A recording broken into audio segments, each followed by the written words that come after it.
ఓం లక్ష్మీం క్షీరసముద్రరాజతనయాం శ్రీరంగదామేశ్వరీం దాసీభూతసమస్తదేవవనితాం లోకైకదీపాంకురాం శ్రీమన్మండలట లబ్ధకటాక్షవిభవలబ్ధబ్రహ్మేంద్రగంగాధరాం తాం త్రైలోక్యకుటుంబినీం సరసిజాం వందే ముకుందప్రియాం. వ్యాసాయ విష్ణురూపాయ వ్యాసరూపాయ విష్ణవే నమో వై బ్రహ్మనిధయే వాసిష్ఠాయ నమో నమః. శ్రీ గణేశాయ నమః. శ్రీ సద్గురుభ్యో నమః. శ్రీ మహాసరస్వత్యై నమః. సోదరారా, విష్ణుదూతలు యమదూతలకి భగవన్నామం యొక్క గొప్పదానాన్ని చెబుతూ వస్తున్నారు. ఆ పరంపరలోనే మిగతా విషయాలు కూడా విందాము. కామంబు పుణ్యమార్గస్థేమంబు మునేంద్రమాద్రచేతస్సనసీధామంబు జిష్ణు నిర్మలనామంబు దలంచువారు నాదుడుగాడే. కామంబు పుణ్యమార్గస్థేమంబు, కామం అంటే కామితార్థాన్ని కోరుకున్న వాటిని ఇచ్చేది. పుణ్యమార్గస్థేమంబు, పుణ్యమార్గములో నడిపించేది. భగవన్నామం చేసేవాడు సామాన్యంగా పాప మార్గంలో ఉండడు. ఎందుకంటే ఆ భగవన్నామం ఏదైతే ఉందో దాన్ని తప్పిస్తుంది, పాప మార్గాన్ని తప్పిస్తుంది. అందువల్ల కామంబు పుణ్యమార్గస్థేమంబు, కోరికలను ఇచ్చేదే కాకుండా పుణ్యమార్గంలో స్థిరంగా ఉంచేది. స్థేమం అంటే ఏంటిది? స్థిరంగా ఉంటుంది. దారిని ఆ పుణ్యమార్గం నుంచి తొలగనివ్వదు జీవుణ్ణి. కోరికలను ఇవ్వడమేకుండా యోగక్షేమం వహామ్యం అన్నాడుగా భగవంతుడు. ఎవరైతే సతతం నన్ను స్మరణ చేస్తూ ఉంటాడో యోగక్షేమాన్ని నేనే ధరిస్తున్నా అన్నాడు భగవద్గీతలో. అట్లాగే ఇక్కడ స్థేమం అంటే స్థిరంగా పుణ్యమార్గంలో నుండి స్థిరంగా నిలుపుతుంది. వాడు పాపం చేయాలి అంటే, పక్కకు తొలగాలి అంటే భయపడుతూ ఉంటాడు. ఎందుకంటే నామం అటువంటిది, నామం యొక్క శక్తి అటువంటిది. మునీంద్రమాంధ్ర చేత సరసీధామంబు అంటే మునీంద్రం ఆంధ్రచేత సరసీధామం అంటే మునీంద్రుల యొక్క, మునీంద్రులు అంటే అర్థమేంటిది? మౌననాథ ముని, మననాథ ముని. మనం చేసినందువల్ల భగవన్నామాన్ని మనం చేసినందువల్ల నారదుడు ఒకసారి వైకుంఠం వెళ్ళి, అయ్యా నేను ఎప్పుడు వచ్చినా ఇక్కడ కనిపించావు, ఎక్కడ పోతావు, అసలు నీ అడ్రస్ ఏంటో చెప్పు అన్నాడు. నాహం వసామ వైకుంఠే యోజన హృదయేషు చ మద్భక్త ఎత్ర గాయంతి తత్తతిష్ఠామి నారద అన్నాడు. నారద, నేను వైకుంఠంలో ఉండను, పోనీ యోగినాం యోగుల హృదయంలో ఉంటామంటే అక్కడ ఉండను. యోగినాం దేశ మద్భక్త ఎత్ర గాయంతి తత్ర తిష్ట, నా భక్తులు ఎక్కడైతే గానం చేస్తూ ఉంటారో, నా నామం చేస్తూ ఉంటారో అక్కడ నేను ఉంటాను. అంటే మనం ఎక్కడెక్కడ, మన ఇంట్లో మనం నామం చేస్తున్నాం అక్కడ ఉన్నట్టు కదా లెక్క. ఎక్కడెక్కడ హరినామ కీర్తన ఉంటుందో అక్కడక్కడ ఆయన ఉండే ఉన్న. అందుకొరకే ఎత్ర ఎత్ర రఘునాథ కీర్తనం తత్ర దత్తక తమస్తకాంజలిం బాష్పవారి పరిపూర్ణలోచన. ఆంజనేయుడు ఎక్కడెక్కడ రామనామాన్ని మనం స్మరణ చేస్తూ ఉంటామో బాష్పవారి ఏది ఆనంద బాష్పాలతో కూడుకొని రెండు చేతులు జోడించుకొని అక్కడ ఉంటాడంట. అంటే అర్థమేంటిది? ఒక నామాన్ని మనం స్మరణ చేసినందువల్ల ఆంజనేయుడు అక్కడే ఉన్నాడు, రాముడు అక్కడే ఉన్నాడు, రామశక్తి ఆంజనేయ శక్తి కూడా అక్కడే ఉంది కదా. అందుకొరకు చేయక చెడిపోతున్నామే తప్ప చేసినవాడు ఎవడు కూడా చెడిపోదు. కాకపోతే నువ్వు చేసిన దాని ఫలం తక్కువై ఉండి పూర్వంలో దుష్కృతము ఎక్కువై ఉంటే అది అడ్డమొస్తే ఒకవేళ నీకు ఫలాన్ని ఇవ్వకపోవచ్చు, కానీ ఆ శక్తి ఎక్కడికి పోదు, నీ దగ్గరే ఉంటుంది. అందుకొరకే కామంబు పుణ్యమార్గస్థేమం మునీంద్రమాంధ్ర చేత సరసీధామంబు. చేతస్సరసి అంటే చేతస్సు అంటే మనస్సు, సరస్సు అంటే మనస్సు అనే కొలంలో ఇది నృత్యం చేస్తూ ఉంటుంది. జిష్ణు నిర్మలనామం బుదలంచువాడు నాదుడు కాడే. జిష్ణు అంటే విష్ణువు యొక్క నామాన్ని ఎవరైతే స్మరణ చేస్తూ ఉంటాడో వాడు నాథుడు కాకుండా, నాథుడు అంటే ఏంటి? భగవన్నాథుడు అంటే భగవంతుని స్వరూపుడే అవుతాడు.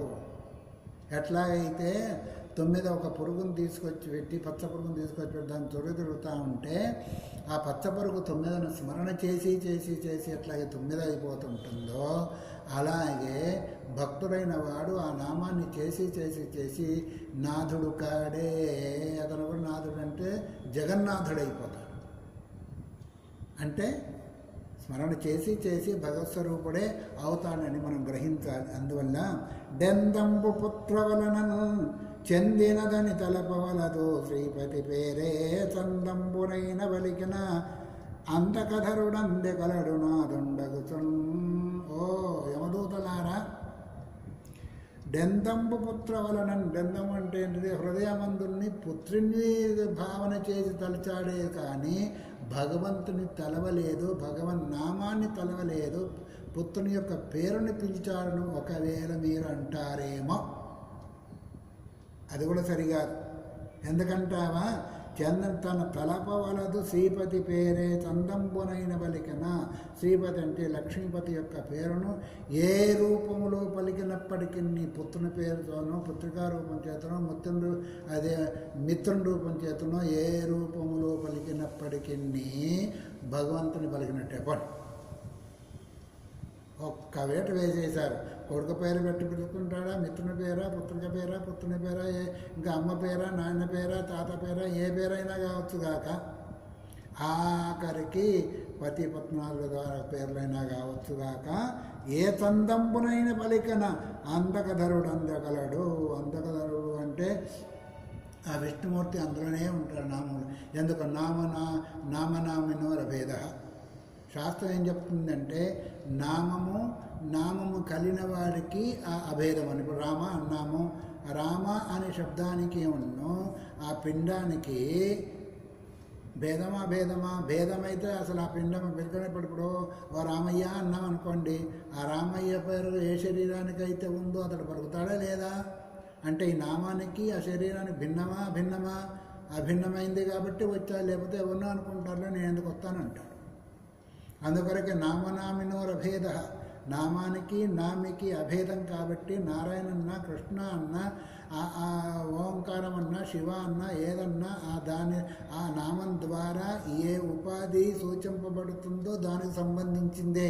కానీ నీ పుత్రునికి కాదు, నీ మనవనికి కాదు, మన రాళ్ళకు కాదు, రోళ్ళకు కాదు. అందువల్ల నామం గొప్పది. నామంలో ఉన్న శక్తి అటువంటిది. నువ్వు ఏ రూపంలో ఉంటావో పూర్వకాలంలో హిరణ్యకశిపుడు, హిరణ్యాక్షుడు, కంసులు వగైరా అంతా కూడా ఎక్కడ నారాయణ అంటే ఎక్కడ నువ్వు తలుస్తున్నావో ఇక్కడే నేను తలుస్తున్నా అన్నాడు ప్రహ్లాదుడు. ఎందెందు వెతికి చూచిన అందందే కలడన్నాడు కదా. నువ్వు పుత్రుల్లో చూస్తావో, మిత్రులు చూస్తావో, చూడు, మొత్తానికి చూసేది నేర్చుకో. ఆయన దగ్గరికే వెళుతాం. అందుకొరకు ఏ చందంబునైన పలికిన అందకధరుడు అందే కలడు నాథుండగుచున్నతడు. నాథుడు జగన్నాథుడై నువ్వు ఎక్కడెక్కడ ఏ రూపంలో పలికినప్పటికీ, ఏ రూపంలో స్మరణ చేసినప్పటికీ అక్కడే ఉండి నీకు కావాల్సిన ఫలాన్ని ఇస్తున్నాడు. అదేంటిదంటావా? బిడ్డ పేరు పెట్టి పిలుచుట విశ్రామకేలినైనా మిగుల కేలినైనా. బిడ్డ పేరు పెట్టి అంటే నీ సంతానానికి పేరు పెట్టి పిలుచుట విశ్రామకేలినైనా. ఇప్పుడు ఏం పేరు పెడుతున్నారు? ఏదేదో పనికిరాలు పాశ్చాత్య సంబంధమైన పేర్లన్నీ పెడుతున్నారు. ఒక్కడు కూడా వినేదానికి సొంతం ఉండదు. పోనీ ఆ పేర్లు పెట్టిన తర్వాత పేరుతోనే పిలుస్తారా? ఓ చిట్టి, ఓ బుజ్జి, ఓ గిజ్జి అని ఏదేదో పిలుస్తూనే ఉంటారు. అసలు పేరు పోయింది. నువ్వు రామనామం పెట్టినా, దేవుని పేరు పెట్టినా, ఇంకో పేరు పెట్టినా అది పోయింది. ఇప్పుడు అంతే చిట్టి, బుజ్జి, గిజ్జి తాలకాయ. కనీసం పేరు పెట్టి పిలిచేదానికి కూడా నోరు రాకపోతే ఇంక పేరు పెట్టుకోవడం ఎందుకు? గాడిద కుక్క అని పెట్టుకుంటే ఎట్లయితే అదైనా ఒకటే, ఇదైనా ఒకటే. నువ్వు అసలు పేరు పెట్టి పిలవకుండా ఏ పేరుతో పిలిచినా కానీ ఇక మిగతా పశుపక్షాదుల పేర్లు ఎంతో ఇవి కూడా అంతే కదా. ఇక పేరు పెట్టి సార్థకం ఏంటిది? ఒక శరీరాన్ని గుర్తుపట్టాలంటే ఆ పేరు. మా పెద్ద బుజ్జి కంటే చిన్న బుజ్జి చాలా మంచివాడు అంటే పెద్ద బుజ్జి ఎవడో చిన్న బుజ్జి ఎవడో ఎదురువాడు తెలియాలిగా. అంటే పెద్దవాడు చిన్నవాడు, ఆ పెద్దవాడి పేరేంటో చిన్నవాడి పేరేంటో తెలియాలిగా. ఎక్కడ పోతుంది మన లోకమంతా కూడా? మన మనస్సు ఎక్కడ పోవాలి? ఇంకా భగవన్నామానికి దూరమైంది. ఆఖరికి సంతానానికి కూడా పేరు పెట్టి పిలిచేదానికి కూడా నోచుకోలేదంటే వాడంత దరిద్రుడు ఇంకొకరు లేడు. ఎందుకంటే నామం ఉంది ఎందుకొరకంటే నామీని గుర్తు చేసేదాని కొరకు, ఆ పిండాన్ని గుర్తు చేసేదాని కొరకు. నువ్వు పేరు పెట్టింది అందుకొరకు. పుట్టగానే వాడికి పేరు లేదు. ఈ పేరు పెట్టాం కాబట్టి ఆ పేరుతో పిలిస్తే వాడే పెరుగుతాడు, ఇంకొకటి పలుకడు.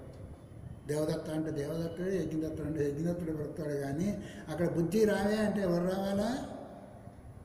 ఇద్దరు ముగ్గురు నలుగురు అక్కడ బుద్ధి రావంటే ఎవరు రావాలి? నీకు ఓ చిట్టి అంటే ఎవరు రావాలా?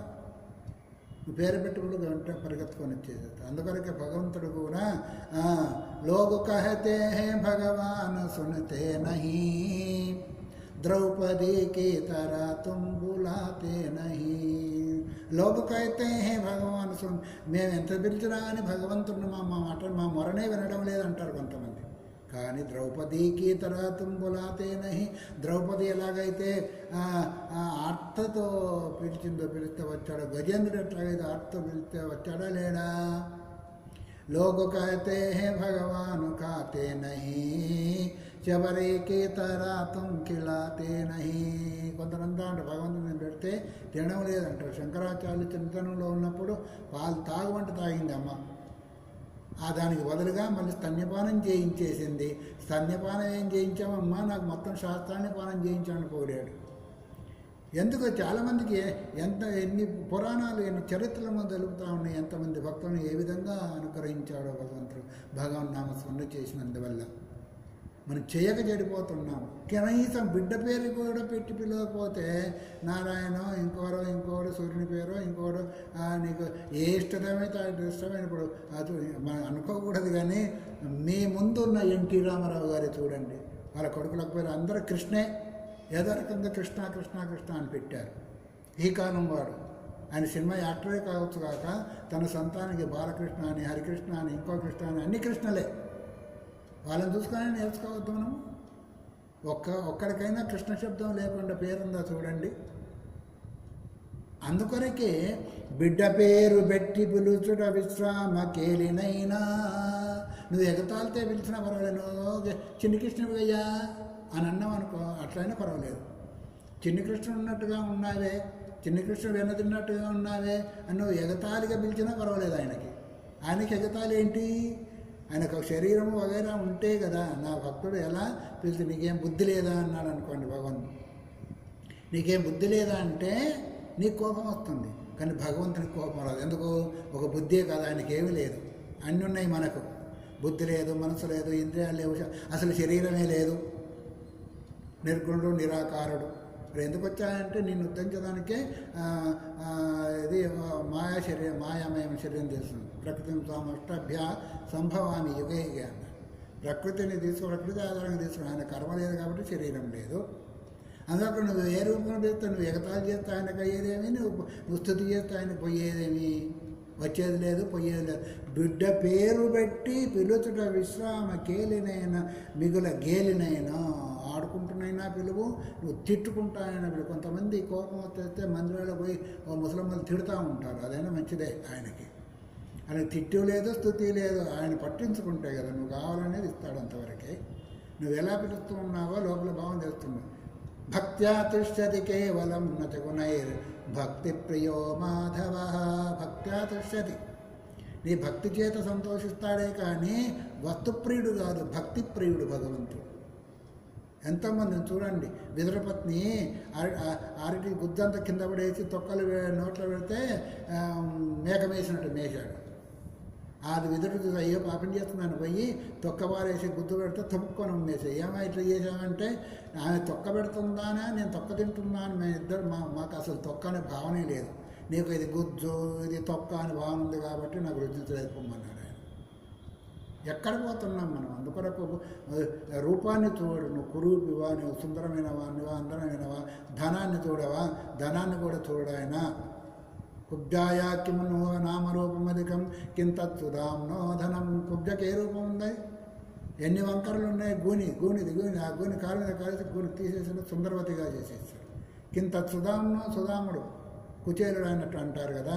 ఆయనకు ధనం ఏముంది? ఎంతసేపు ఆ కృష్ణ కృష్ణ కృష్ణనామం చేతనే ఆఖరి కృష్ణ యొక్క అనుగ్రహం చేతే శ్రీమంతం కూడా వచ్చింది.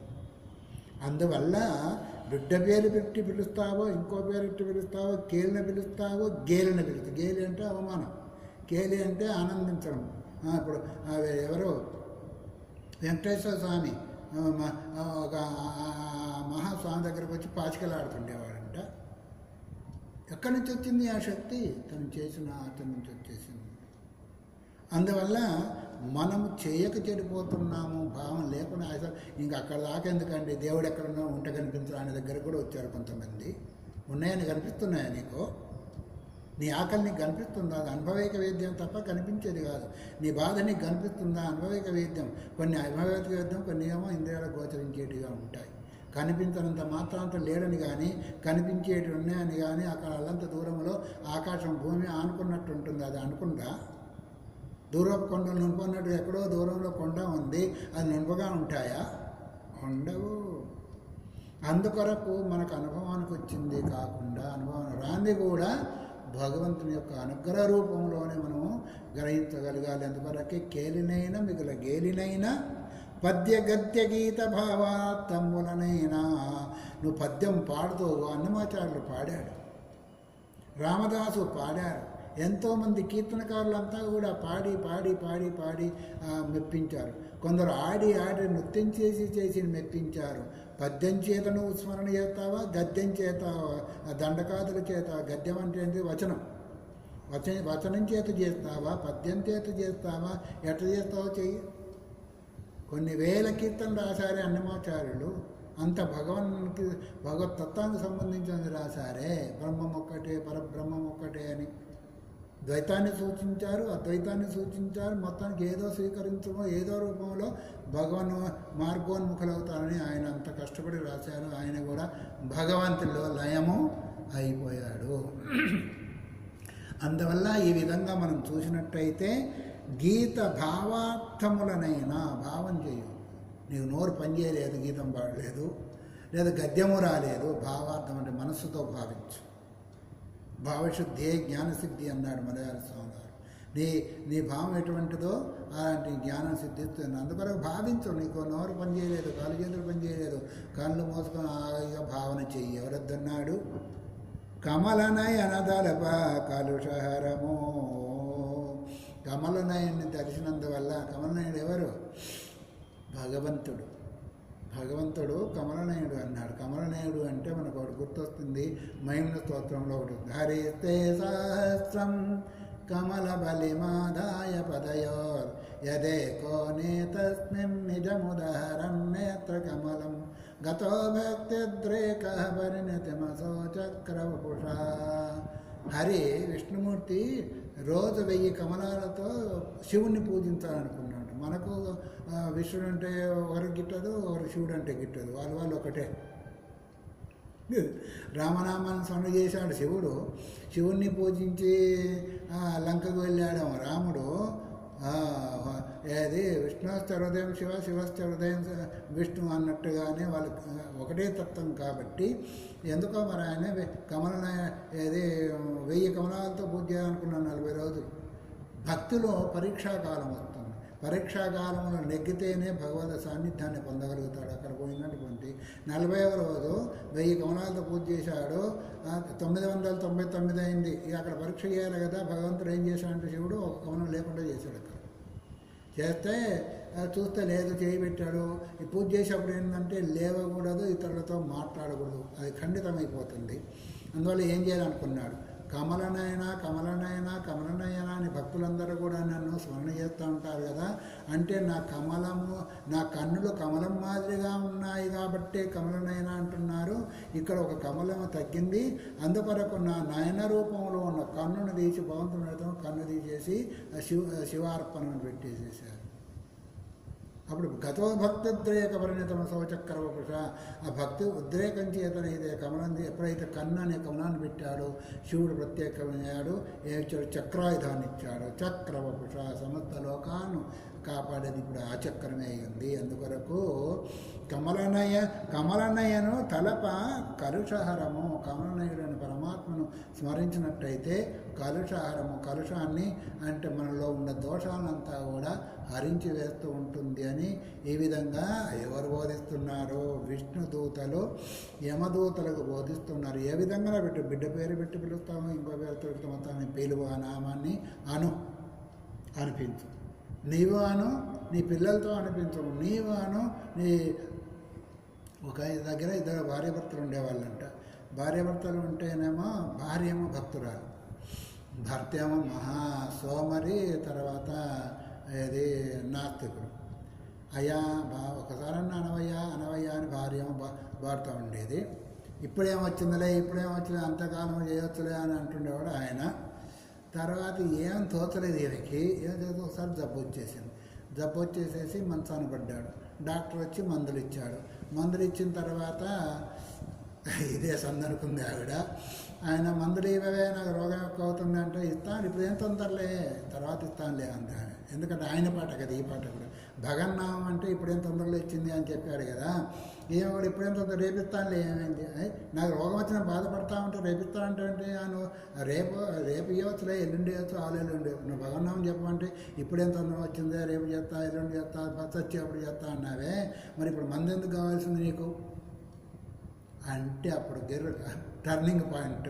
అప్పుడు భగవన్ అంటే మనం ఎప్పుడు పోతుంది మనకు తెలుసా ఏంటిది? మనకు శరీరావసరాలు ఎంత ముఖ్యమో భగవన్ నామం కూడా అంత ముఖ్యమనే భావన మనం ఎప్పుడైతే స్థిరమైపోతుందో అలాంటి వాడే బాగుపడతాడు. ఆహారము ముఖ్యమే, జలము ముఖ్యమే, నిద్ర ముఖ్యమే, అన్నీ ముఖ్యం అనుకున్నప్పుడు భగవన్ నామం చేయడం కూడా ముఖ్యమని ఏ భక్తుడై అయితే అనుకుంటాడో వాడి జీవితము ఉద్ధరింపబడుతుంది. లేకపోతే ఇంతే సంగతులు. రోగం వచ్చిన వాడు మందు పనిచేయక, మందు తినక పనిచేయకపోయినా ఎట్లాగైతే పాడైపోతూ ఉంటాడో అట్లాగే వీడి జీవితం కూడా అసలు భగవన్నామ స్మరణ కొరకే వచ్చింది ఈ మనిషి శరీరం.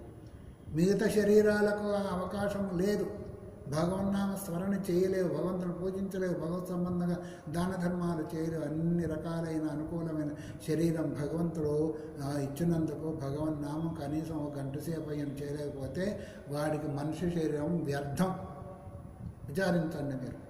తినడం కారణము, నిద్రపోవడం అన్ని ప్రాణులకు సమానమే.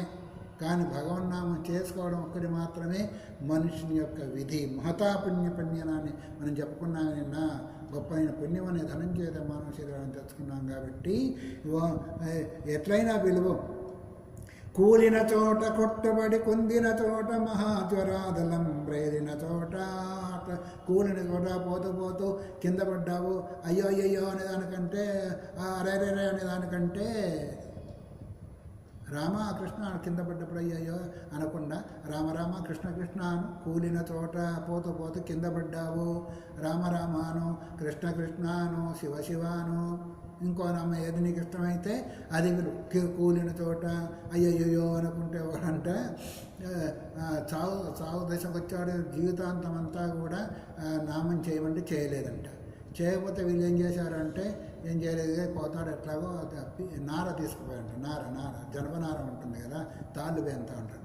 ఈ నార అంటే సగం పుణ్యం, నారాయణ అనకపోయినా నార అంటే సగం పుణ్యం వస్తుంది అని వాళ్ళు తీసుకుపోయి ఇదేంటి నాయన అంటే వాడు నార అనుకుంటా పీచు అనుకుంటూ చచ్చిపోయాడు. అంతే వాడి కర్మ. అంతే, ఎవరి కర్మైనా అంతే. భగవన్నామ అనాలంటే అంత తేలిక కాదు. వాడికి పుణ్యం, వాడికి పాపం అడ్డం వచ్చేస్తుంది భగవన్నామ స్మరణ చేసినందుకు. కూలిన చోట నువ్వు ఎప్పుడైతే కింద పడిపోతూ ఉంటావో అప్పుడు నారాయణ కృష్ణ శివ అంటూ ఉండు. ఇంకోటి ఏంటిది? కొందిన చోట మహాజ్వరాదులం ప్రేరిన చోట.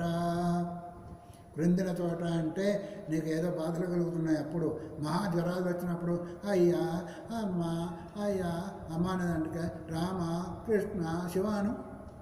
మహాజ్వరాలు వచ్చి బాధపడుతున్నావు, శ్వాస ఆడడం లేదు, ఎక్కిళ్ళు వస్తూ ఉన్నాయి. ఆ సమయంలో అమ్మ అయ్యా అనేదానికంటే రామకృష్ణ అని ఏం పోయింది నీది? నీ తొత్తం నేను 70 పోతా ఉన్నా సమయంలో. నీ భావన పెడితే చాలయ్యా. మహాజ్వరాలు వచ్చినప్పుడు, మహారోగంతో ఉన్నప్పుడు కూడా శరీరం పోయినప్పటికీ ఇంకా మనస్సు కూడా, వాక్కు కూడా పనిచేయడానికి మనస్సులో అనుకో రామకృష్ణ అని. సర్పముఖ పీడలనందిన చోట. పాములు పెట్టుబడి తరుముకుంటూ వస్తూ ఉన్నాయి. రాములు చదువుకుంటూ వస్తూ ఉంటే సర్పం ముఖం పడకుండా సర్పం కరవకుండా మనం పరిగెత్తా ఉంటాం. అయ్యో రండి రండి రండి, అయ్యో రండి పాము వెంటబడదానికంటే రామకృష్ణ రామకృష్ణ అని అనుకుంటూ పోతూ ఉంటే ఆ నామం విని ఎవడో ఏమో చేసుకుంటారని అసలు నువ్వు రండి రండి అనే దానికంటే ఆ రామకృష్ణ అనే రామే నీ సర్పాన్ని నుంచి తప్పించేదానికి వాళ్ళే వస్తూ ఉంటారు. లేదా ఆ నామం విని ఆ సర్పమే వెనకపోవచ్చు. ఎందుకంటే సర్పాలు కూడా తనకు ప్రాణ భయం ఉందనుకున్నప్పుడే కాటు వేస్తాయి, కానీ సామాన్యంగా అవి కూడా కరవవు. మనం పక్కకు పోతూ ఉంటాం, చూసి భయపడిపోతూ ఉంటాయి. మన లోపల క్రూర బుద్ధి ఏమైనా ఉంటే దానికి తెలుసు. పాముకు మనలో ఏ భావంతో ఉన్నో తెలుసు. ఒక్కొక్కసారి మన కాళ్ళపై నుంచే పోతూ ఉంటాయి, మన నివడాలు ఉంటాయి. ఎందుకంటే ఆ భావన మనకు లేదు కాబట్టి. అందుకొరకు పశుపక్షాదులకంతా కూడా జ్ఞానం ఉంది. జ్ఞానమస్తి సమస్తస్య జంతువుల విషయగోచరే. విషయానికి సంబంధించిన జ్ఞానం సమస్త ప్రాణులకు ఉంది. తనకు ప్రాణహాని అనుకున్నప్పుడు మాత్రమే అవి మనకు బాధ కలిగిస్తాయి, కానీ లేకపోతే బాధ కలిగించవు. అందుకొరకు ఇక్కడ ఏమంటున్నారు అంటే సర్పముఖ పీడల నందిన చోట ఆర్తులై. ఎప్పుడైతే సర్పాదుల చేత మనకు బాధ కలుగుతుందో ఆ సమయంలో ఆర్తుతో భగవన్నామాన్ని చేసినందువల్ల తూలిన చోట విష్ణు భవదూరిని పేర్కొనే రేని మీదన కాలుని ఆతనవనీతిగా నరువునరు దుఃఖాభావముల్. తూలిన చోట నీకు తూలుకు వస్తూ ఉంది, నడవలేకపోతున్నావు, ఆయాసం వస్తూ ఉంది. ఆ సమయంలో కూడా నీవు భగవన్నామాన్ని చెయ్యి. భవదూరిని పేర్కొని రేణి. భవదూరిని, భవం అంటే పుట్టికి జనమన్న ప్రవాహమే భవము. భవ శర్వరుద్ర పశుపతి రథో శివమైన వస్తుంది. ఈ 8 నామాలని భవ శర్వరుద్ర పశుపతి అని. భవదూరిని అంటే భవం అంటే పుట్టుగానే కూడా అర్థం కూడా వస్తుంది. భవదూరిని అంటే నీ జ్ఞానమన్న ప్రవాహాన్ని దూరం చేసేవాడు భగవన్నామము. భగవంతుడు కూడా జ్ఞానమన్న ప్రవాహ రూపమైన రోగాన్ని పోగొడుతూ ఉంటుంది. కాబట్టి పేర్కొని లేని ఆయన యొక్క నామాన్ని ఒకవేళ స్మరించినట్టయితే ఆ కాలుని యాతన విస్తారమైన కాలుడు అంటే యమధర్మరాజు యొక్క బాధలు తొలగిపోతూ ఉంటాయి. కానరు పూనరు దుఃఖ అభావములు. అందువల్ల దుఃఖము అభావమైపోతూ ఉంటుంది.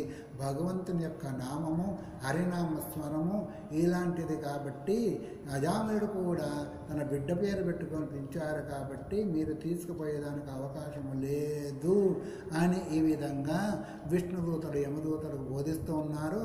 తర్వాత ఏం బోధిస్తారో తర్వాత విందాం. మరి ఓం తత్సత్.